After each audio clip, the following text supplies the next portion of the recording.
Hello दोस्तों, स्वागत है आपका हमारे यूट्यूब चैनल हिंदी बाई कोशिशर पे। दोस्तों आज हम कर रहे हैं हिंदी को बिल्कुल जीरो से स्टार्ट, शून्य से शिखर तक, जिसको नाम आप दे सकते हो। ठीक है, तो चलिए हमारे साथ बने रहिएगा। अगर आपको भी हिंदी में समस्याएं आती हैं क्वेश्चनों में, तो बिल्कुल आपकी सोल्यूशन यहाँ पे आपको मिलने वाली है। तो देखिए, आज जो हम स्पेशल क्वेश्चन लेके आए वो है कि स्पर्शी व्यंजन इनमें से कौन सा है। वर्णमाला सभी ने पढ़ी होगी, ठीक है, आपने देख भी ली होगी, मगर फिर भी स्पर्शी व्यंजन कौन सा है, इनमें से संघर्षी व्यंजन कौन सा है, स्पर्श संघर्षी कौन सा है, नासिक्य व्यंजन कौन सा है, पार्श्विक व्यंजन कौन सा है, प्रकंपित व्यंजन कौन सा है, लुंठित व्यंजन कौन सा है, उत्क्षिप्त कौन सा है, संघर्षहीन कौन सा है। इस प्रकार के क्वेश्चनों के साथ आज हम आपके साथ हैं। तो ठीक है, चलिए स्टार्ट करते हैं आज ही क्लास को। दोस्तों, जो जैसे कि आपको यहाँ पे वर्णमाला दी गई है, आपने बिल्कुल बचपन में यही पढ़ी होगी। तो सबसे पहले मैं आपको बता दूं, यहाँ पे जब भी क्वेश्चन आएगा कि स्वरों की संख्या कितनी है, तो आपको पता ही है स्वर हमारी ये सारे क्या है, स्वर है। स्वरों की संख्या 11 मानी जाती है। मानी क्या जाती है 11। उसके बाद ये दो जो बच जाते हैं, अंग और अह, इसको हम अयोग वाह बोलते हैं। अयोग वाह इसको हम बोलते हैं। ठीक है, और यहाँ से स्टार्ट होते हैं हमारे व्यंजन। यहाँ से हमारे क्या स्टार्ट हो जाते हैं, व्यंजन। चलिए सबसे पहले इन क्वेश्चनों की बात कर लेते हैं, उसके बाद हम बिल्कुल शून्य से शिखर पर चलेंगे। मगर सबसे पहले कुछ अजीबोगरीब क्वेश्चन किस प्रकार से निकल के आ सकते हैं। सबसे पहले है कि स्पर्शी व्यंजन कौन से कहलाते हैं, किसे कहते हैं स्पर्शी व्यंजन। तो ध्यान से देखना दोस्तों, ये जो क से लेकर के म तक के व्यंजन है, इसको ना हम ये अगर इस प्रकार से कर दें काउंट, क से लेकर व्यंजन म तक, आप देखोगे कि 1 2 3 4 5, 1 2 3 4 5, ये 5 वर्ग ऐसे हैं जो 5 वर्णों के साथ हैं।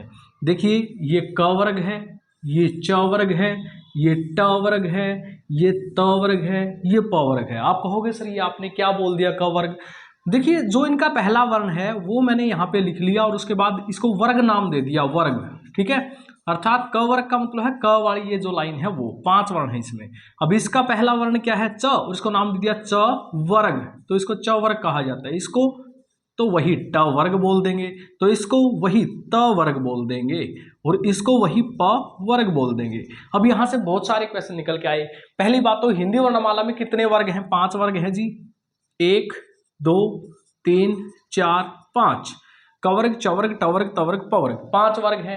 कहें कि वर्ग में व्यंजनों की संख्या कितनी है, 25 है जी, क्योंकि प्रत्येक वर्ग में 1 2 3 4 5 वर्ण है, तो 25 संख्या हो गई है व्यंजनों की वर्ग के अंदर। ठीक है, अब यहां पे क्वेश्चन तो ये था कि स्पर्शी व्यंजन कौन से हैं। दोस्तों, इन वर्गीय व्यंजन को ही, क से लेके म तक के व्यंजन को ही स्पर्श व्यंजन नाम भी दिया गया है, स्पर्श व्यंजन। ठीक है, क्या नाम दिया गया है, स्पर्श व्यंजन, व्यंजन, या फिर इनको हम क्या बोल सकते हैं, वर्गीय व्यंजन।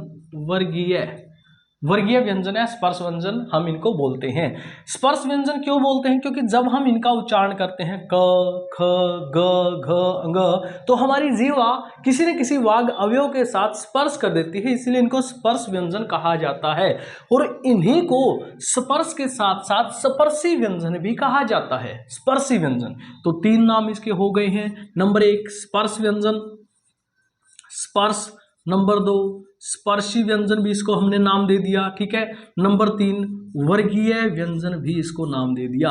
तो एक ही क्वेश्चन के साथ 3 क्वेश्चन आपके सॉल्यूशन हो गए कि इसको स्पर्श व्यंजन भी कहा जाता है, स्पर्शी व्यंजन भी और वर्गीय व्यंजन भी। कहां से कहां तक, क ख ग घ ङ च छ ज झ ञ ट ठ ड ढ ण त थ द ध न प फ ब भ म, क से लेके म तक के व्यंजन को ध्यान देना। यहाँ पे कुछ एक लोग आज भी क ख ग घ ड़ बोलते हैं। दोस्तों, ये ड़ नहीं है, ये अंग है। जब ये ऐसा वर्ण बना करके इसे साइड में बिंदी लग जाए तो इसको अंग कहा जाता है, ड़ नहीं। ड़ में नीचे बिंदी होती है, नीचे बिंदी होती है। वही देखिए, दिखाता हूँ, ड़, ये रहा आपका ड़। ठीक है, जैसे अगर आप इसको अंग बोलोगे तो हमें क्या बोलना पड़ेगा, फिर लिंग बदलो, लिंग, फिर तो लिड़क बदलो बोलना पड़ेगा, लिड़क बदलो है तेरी, ये नहीं है भाई, अंग है। ठीक है, तो पता चल गया ना, ये क्या होता है, अंग होता है। आज भी बहुत सारे स्कूलों में जब मैं जाता हूँ तो देखता हूँ टीचर बोलते हैं क ख ग घ ढ लिख के लेके आना है। क ख ग घ ढ नहीं, क ख ग घ अंग। उनको समझाओ भाई, क ख ग घ अंग होता है, ड नहीं होता। इसके नीचे बिंदी लग जाए तो ड बन जाएगा, मगर लास्ट में हमारे ये साइड वाला बिंदी वाला होता है। तो इनके 3 नाम है भाई, अर्थात स्पर्शी व्यंजन किसको कहा जाता है, स्पर्श व्यंजनों को स्पर्शी व्यंजन बोलते हैं, और क से लेके म तक के वर्णों को स्पर्शी व्यंजन कहा जाता है। ये क्वेश्चन 2 प्रकार से पूछ सकता है। वो पूछ सकता है कि क वर्ण कैसा है, स्पर्शी है या नहीं, या फिर देख सकते हैं निम्न में से कौन सा स्पर्शी व्यंजन है। एक इनमें से दे देगा, बाकी इनमें से दे देगा। ठीक है, तो आपको ध्यान रखना है। चलिए बात करते हैं दूसरे क्वेश्चन की। दूसरा क्वेश्चन हमारा संघर्षी व्यंजन कौन से हैं? संघर्षी, ठीक है। देखिए ये य र ल व, अगर इनकी हम बात करें, इनको हम अंतस्थ व्यंजन बोलते हैं। क्या बोलते हैं भाई? क्या बोलते हैं? अंतस्थ व्यंजन बोलते हैं।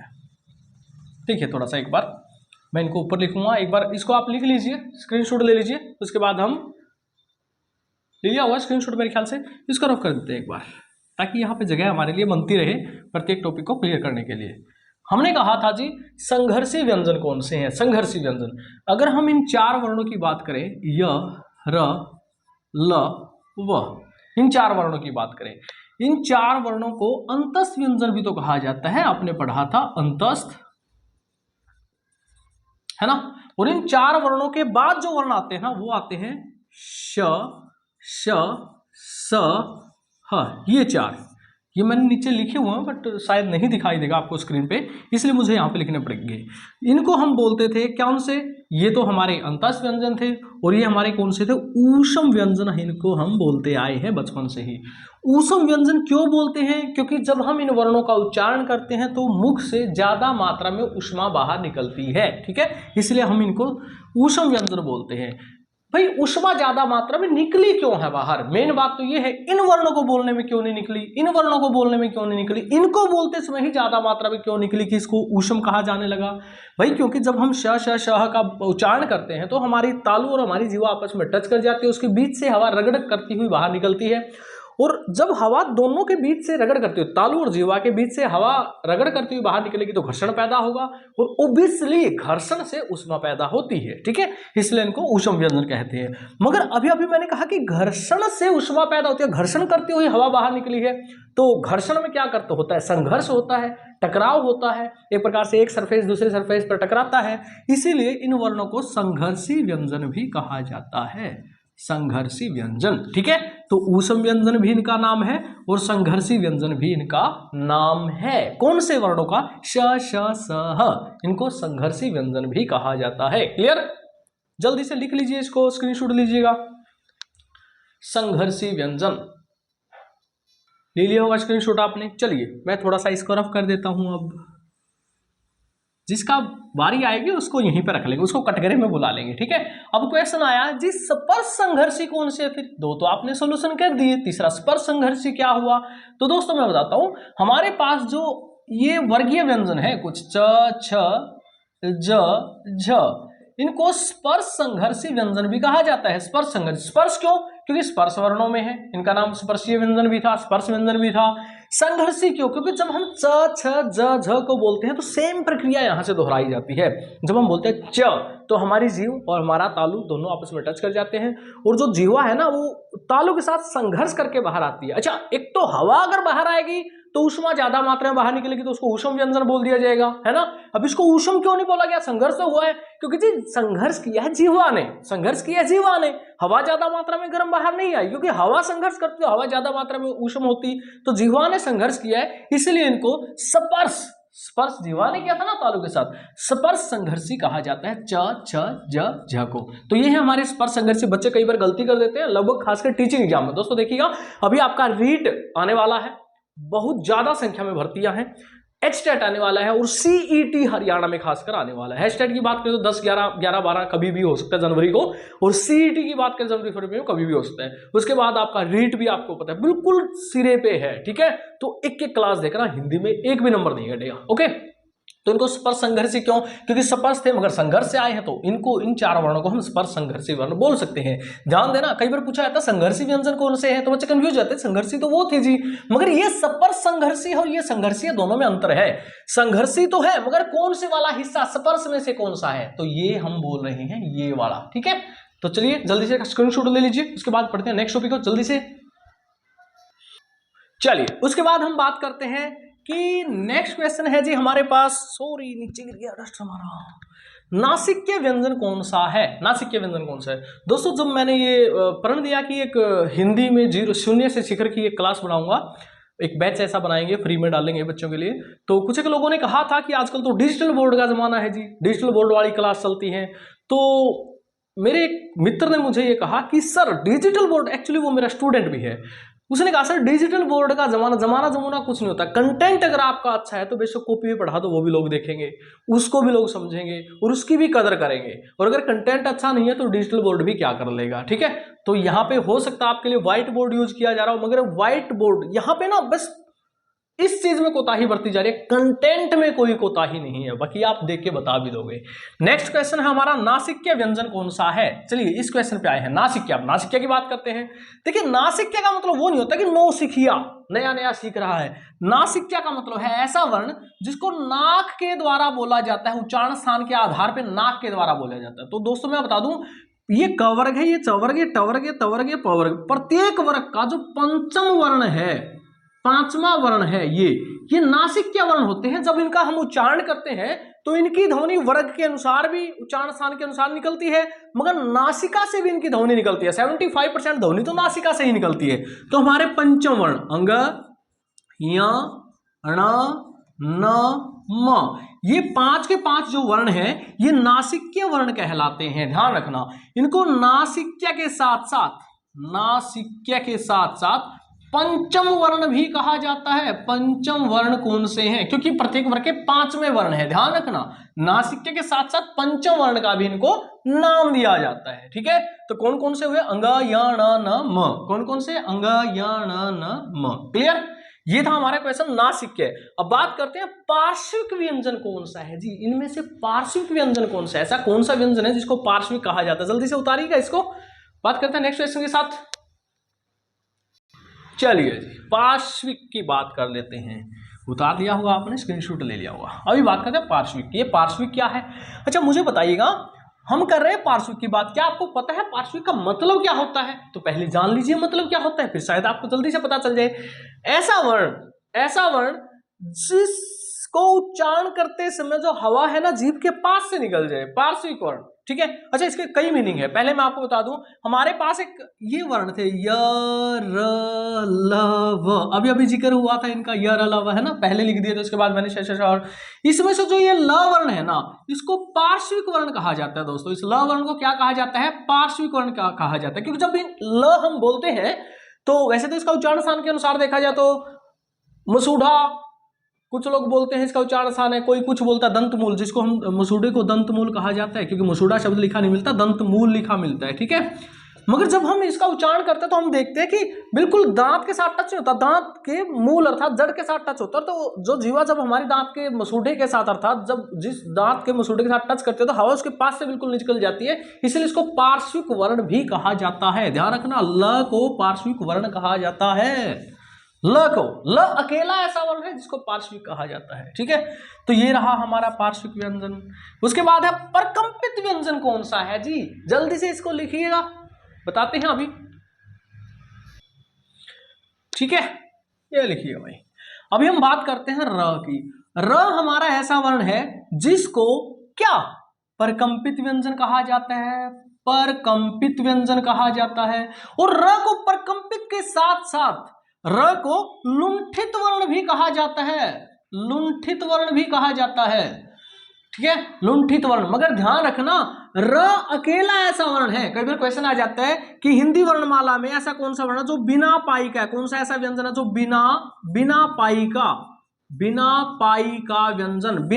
का व्यंजन कौन सा, र अकेला ऐसा व्यंजन है तो बिना पाई का है, इसमें कोई पाई का मतलब क्या होता है पहले वो देख लो। जैसे मैंने कै लिखा, क जिसको हम बोलते हैं, तो ये जो बीच में शिरो रेखा, ये जो खड़ी रेखा लगाई इसको पाई बोला जाता है।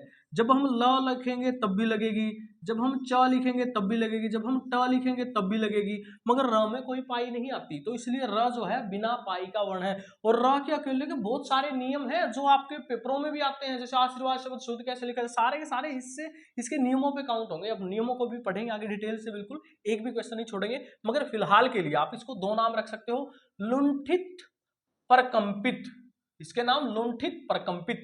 और इसके साथ साथ आपको पता है कि इसका एक नाम तो है ही जो हम वर्ग के अंदर लेते हैं, वो क्या था भाई, अंतस्थ व्यंजन, अंतस्थ व्यंजन। ठीक है, अंतस्थ व्यंजन की श्रेणी में भी र आता है, लिख लीजिएगा। उसके बाद नेक्स्ट क्वेश्चन की बात करते हैं। अब बात करते हैं नेक्स्ट क्वेश्चन की, इसको रफ कर देते हैं, यहां से कटघरे से बाहर भेजते हैं। चलिए बुलाइए भाई, किसकी बारी है। लुंठित आ गया, उत्क्षिप्त व्यंजन, हाजिर हो भाई उत्क्षिप्त व्यंजन। उत्क्षिप्त क्या है? देखिएगा, जब हमने वर्गीय व्यंजन बना लिए, पहले हम यहाँ पे बिंदियां लगा देते थे, मगर अब ड ढ अलग आ गए हैं। ये देखिए अड़ और ढ बिंदी वाले अलग हो गए हैं, जो अलग से वर्णमाला में देखने को मिलते हैं। इन्हीं को कहा जाता है जी उत्क्षिप्त। उत्क्षिप्त बेटा इन्हीं को कहा जाता है उत्क्षिप्त व्यंजन। एक बात और बताऊं, इनको ताड़न जात भी कहा जाता है, ताड़न जात व्यंजन। और ताड़न जात के साथ साथ इनको द्विगुण व्यंजन भी कहा जाता है, द्विगुण व्यंजन, द्विगुण व्यंजन, व्यंजन। ये देखिए कितने नाम हो चुके हैं। खासकर रीट वाले ध्यान दो भाई, यहाँ पे बहुत सारे क्वेश्चन आज तक आपके आ चुके हैं यहाँ से, ठीक है। एस्टेट वाले ध्यान दो, ताड़न जात पूछा जा चुका है, द्विगुण पूछा जा चुका है, उत्क्षिप्त के नाम से भी इसको पूछा जा चुका है, ठीक है। बाद में मत कहना सर पता नहीं कहां से क्वेश्चन आ जाते हैं, हिंदी में हमने पढ़ा नहीं था। ये देखिए मैं तो पढ़ा रहा हूं, आप ये बोल सकते हो सर कौशिक सर से नहीं पढ़ा था इसलिए, है ना, ठीक है। आगे चलते हैं, मजाक कर रहा हूं। अभी अड़ाढ़, इसको हम क्या कह सकते हैं भाई? इसको हम ताड़न जात व्यंजन भी कह सकते हैं, उत्क्षिप्त व्यंजन भी कहते हैं, और द्विगुण भी। कारण क्या है द्विगुण? द्विगुण का मतलब क्या? देखिए इसके अंदर दो गुण है, ये वर्ग के बाहर भी और वर्ग के अंदर भी है, ठीक है। द्विगुण नाम हो गया याद। ताड़न जात, जब इनको हम बोलते, ताड़न का अर्थ होता है कंपित करना, एक प्रकार से झटके के साथ, ठीक है। जब इनको हम बोलते हैं अड़ाढ़ तो तड़ित होती है, एक पर कंपन होता है, इसलिए इसको ताड़न जात भी कहते हैं। उत्क्षिप्त क्यों कहा जाता है? उत एक उपसर्ग है जिसका अर्थ है बाहर की तरफ, और क्षिप्त का अर्थ होता है फेंकना, आक्षेप करना, फेंकना। उत मतलब बाहर की तरफ। जब इन वर्णों को बोलते तो हवा झटके के साथ ना ध्वनि को बाहर फेंकती है, अढ़ अढ़ बोल के देख लो, अढ़ अढ़, ठीक है। तो इसलिए इसको उत्क्षिप्त भी कहा जाता है। ये देखिए उत्क्षिप्त व्यंजन, ठीक है। तो ये इनकी बारी थी, जल्दी से लिख लीजिएगा इसको। फिर नेक्स्ट क्वेश्चन की बात करते हैं, संघर्षहीन कौन से हैं, ठीक है। अच्छा, अगर क्लास अच्छी लगती है तो बस आपसे एक ही रिक्वेस्ट है कि इस क्लास की कम से कम स्टेटस लगा देना भाई, कि एक अच्छी क्लास हमें मिली है। और जितना उसमें कमेंट जरूर करना भाई, क्लास कैसी लगी, कितने क्वेश्चन आपको समझ में आए, और क्या इंप्रूवमेंट कर सकते हैं, मतलब कितना अच्छा लगा आपको, और शेयर करो जितना हो सके, ठीक है। चलेगा, नेक्स्ट क्वेश्चन बात करते हैं, जल्दी से लिख लीजिएगा इसको। अच्छा भाई, संघर्षहीन की बात करते हैं। ये संघर्षहीन क्या है? ये संघर्षहीन किसे कहा जाता है भाई? जिसके उच्चारण के समय जो हवा है ना, बिना किसी रुकावट के डायरेक्ट बाहर निकल जाए, बिना किसी रगड़ के, उसको संघर्षहीन कहा जाता है। य और व जो वर्ण है हमारा, इसी य र ल व में से जो हमने यहाँ पे लिखा था, य र ल व, इन्हीं वर्णों में से य और व को हम संघर्षहीन बोलते हैं जी, संघर्षहीन बोलते हैं जी, ठीक है। संघर्षहीन व्यंजन बोल देते हैं य और व को। ध्यान रखना, इसी य और व को हम अर्ध स्वर भी बोलते हैं जी, अर्ध स्वर। वैसे अर्ध स्वर में सभी को बोल सकते हैं, मगर र बनता है री से, ल बनता है लरी से, वो संस्कृत वाले वर्ण है, इसलिए हम इन दोनों को कभी क्वेश्चन में नहीं डालेगा। हिंदी में संस्कृत में डाल सकता है यही कि अर्ध स्वर कौन सा है, मगर हिंदी में इन दोनों को ही पूछेगा, ठीक है। तो दोनों, अरे क्वेश्चन तो मैंने इतने लिखे थे, मगर बहुत सारे क्वेश्चन आपके क्लियर करवा रहा हूं मैं एक क्वेश्चन के साथ साथ, ठीक है। तो इसको हम क्या कह सकते हैं? अर्ध स्वर भी कहा जा सकता है जी। अर्ध स्वर क्यों कहा गया है उसके बारे में पूछ लो, जल्दी से पूछो भाई कमेंट करके, क्यों कहा जाता है? तुम नहीं पूछोगे, मैं ही बता देता हूँ भाई। जब इन वर्णों का हम प्रयोग करते हैं, बनाते हैं, देखिएगा ये 11 अलावा किससे बनते हैं? यण संधि से। यण संधि कौन सी है? स्वर संधि है जी। स्वर संधि हमेशा स्वरों का निर्माण करते हैं, मगर यण संधि ऐसी संधि है जो ई से य बन जाता है, ऊ से व बन जाता है, और री से र बन जाता है जी। और संस्कृत में तो लरी से ल भी बन जाता है जी।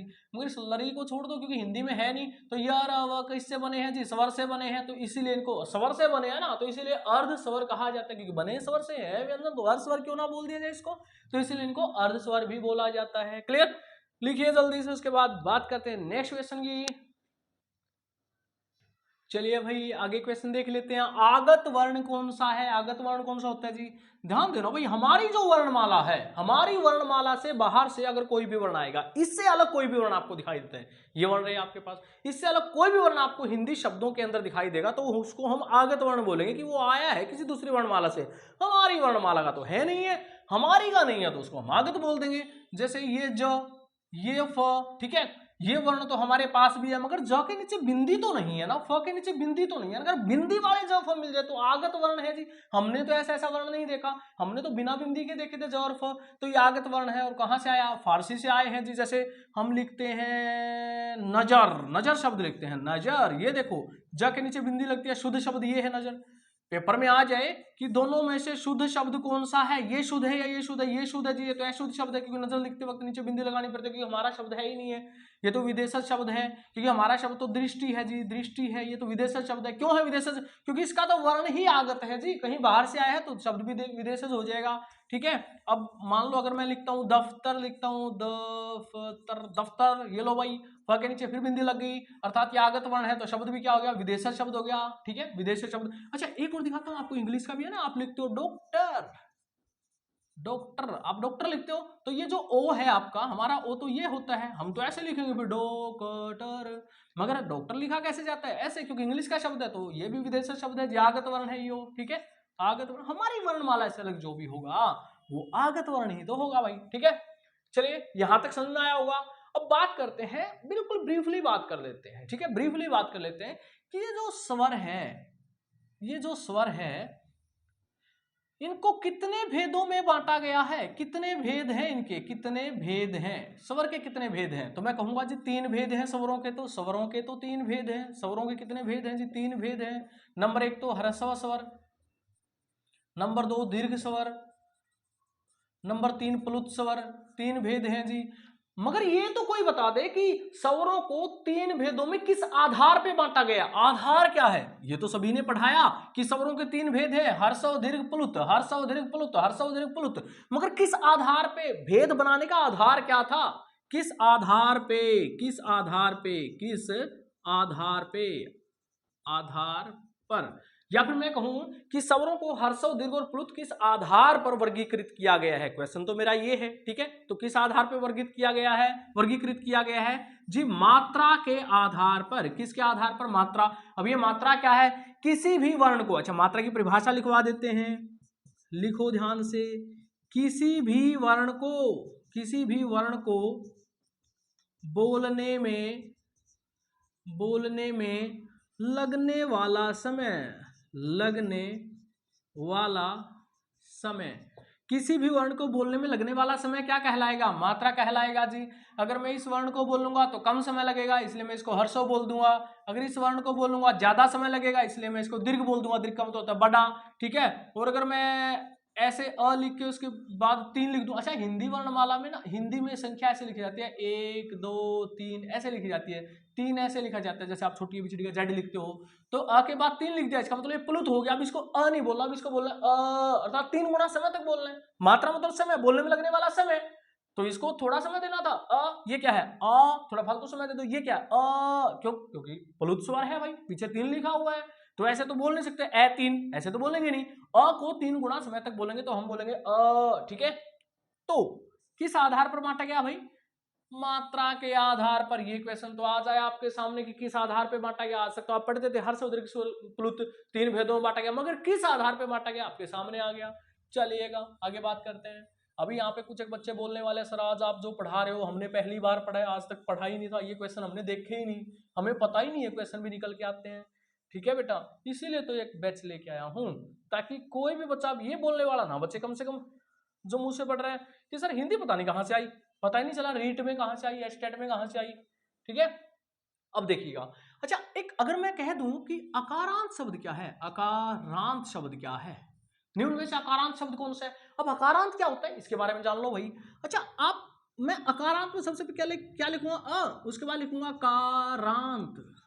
ठीक है, या मैं इसको ऐसे बोल दूं एकार प्लस अंत, 2 शब्दों से मिलकर बनता है एकार प्लस अंत। एकार, ये एकार क्या होता है? अगर मैं किसी भी वर्ण को अकेले को लिखूं, ठीक है, तो इसको बोलूंगा ककारांत, अर्थात ककार है अंत में जिसके, अकार है अंत में जिसके। अकारांत का मतलब हो गया जिस भी शब्द के अंत में अ आ जाए वो सारे अकारांत शब्द हैं, समझ गए हो गए? जिस भी शब्द के अंत में अ आ जाए, जैसे मैंने यहां पे लिख दिया राम, अब राम में म में अ है, क्योंकि राम को कैसे लिखा जाएगा? र प्लस आ, ठीक है, प्लस म, इस म में अ भी तो है। ठीक है, अगर मैं इसको हलंत लगाता फिर तो इसके अंदर अ नहीं होता, अभी तो अ है इसके अंदर, तो राम शब्द क्या है? अकारांत शब्द है। अब देखिए अगर मैं यहाँ पे नदी लिख दूं बेटा, तो नदी शब्द कैसा है? क्या ये भी अकारांत है? नहीं जी, नदी तो अकारांत नहीं है, इसके अंत में तो ई है, ई भी कौन सी? बड़ी है, तो इसको क्या बोलेंगे? ईकारांत शब्द। पेपर में आता है रीट में और एस्टेट में, फिर बोलोगे सीईटी वाले कीजिए, ये तो पहली बार आया है, आ चुका है भाई रीट में एस्टेट में, कभी भी आ सकता है, या सीईटी में। ईकारांत का मतलब क्या है, जिस शब्द के अंत में बड़ी ई की मात्रा हो, ठीक है, वो ईकारांत शब्द है। अभी अगर शब्द आ जाए कि इकारांत क्या है, इकारांत, इकारांत का मतलब है जिस भी शब्द के अंत में छोटी ई आ जाए, जैसे मति हमने यहां पे लिख दिया, तो मति क्या है, इकारांत है, छोटी ई है लास्ट में। अच्छा ये भी बात समझ में आ गई जी, अकारांत वाली, इकारांत वाली। अब फिर इसका मतलब तो आपको ये भी समझ में आ गया होगा, यहाँ पे अकारांत समझ में आ गया था ना, अकारांत। अब अगर मान लो मैं लिखूं उकारांत शब्द क्या है, कोई बताए उकारांत शब्द, कोई एग्जांपल दे दिया जी, साधु, ये लो जी दे दिया जी, उकारांत शब्द हो गया, अंत में ऊ है, साद है, ऊ अंत में ऊ है, तो उकारांत शब्द हो गया, ठीक है।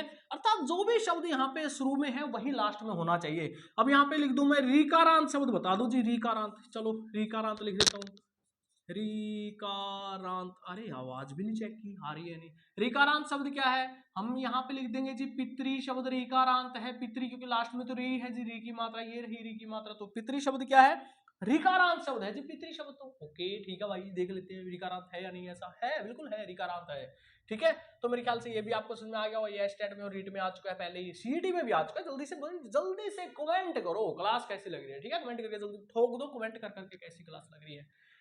चलिए यहां तक समझ में आया नहीं आया बताइएगा।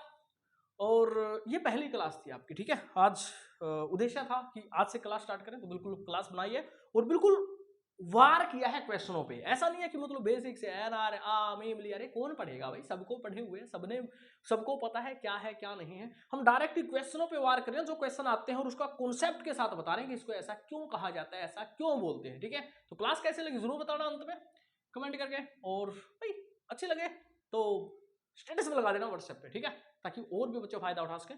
और जो मेरे साथ व्हाट्सएप ग्रुप में जुड़े हैं ना, वो तो खासकर बताना भाई पर्सनली कि क्लास कैसे लगी। ओके बेस्ट ऑफ लक, बाकी मिलते हैं नेक्स्ट क्लास में।